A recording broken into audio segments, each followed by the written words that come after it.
हाणे अवांखे अपडेट कयूं पिया मटियारी मां अज़ीज़ गुल ख़िदर जे रिपोर्ट मुताबिक़ त मटियारी में सहाफ़ियुनि पारां वफ़ाक़ी हुकूमत जी मीडिया मुख़ालिफ़ पॉलिसियुनि ख़िलाफ़ एहतिजाज कयो वियो।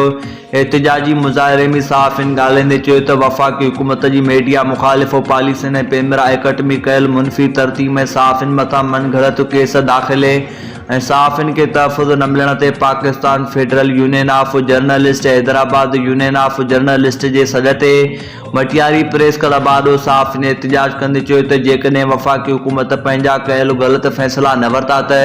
एहतिजाज जो दाइरो वधायो वेंदो, मीडिया ख़िलाफ़ ग़लतियुनि पॉलिसियुनि खे हरगिज़ बर्दाश्त न कयो वेंदो ऐं हैदराबाद यूनियन ऑफ जर्नलिस्ट जा समूरा मेंबर वफ़ाक़ी हुकूमत जे मीडिया जे कयल पॉलिसियुनि ख़िलाफ़ जेको बि सॾु या एहतिजाज कंदी त उन ते समूरे सिंध जा सहाफ़ी गॾु थी एहतिजाज कंदा। वफ़ाक़ी हुकूमत फौरी तौर ते सहाफ़ियुनि जा मुतालबा तस्लीम करे ॿी सूरत में समूरे मुल्क में धमाधम मस्तु कलंदर कंदासीं।